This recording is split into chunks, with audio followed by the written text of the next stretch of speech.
Hello বন্ধুরা, সবাই কেমন আছেন? আশা করি সবাই ভালো আছেন। আমি এবং জীবনদা রামগঙ্গার উদ্দেশ্যে রওনা হলাম।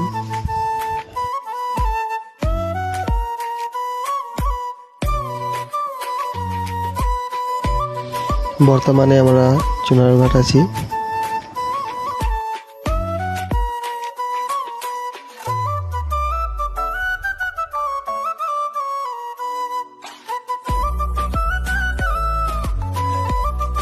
গাড়ি থেকে নেমে একটি টেডি বিয়ার পেলাম।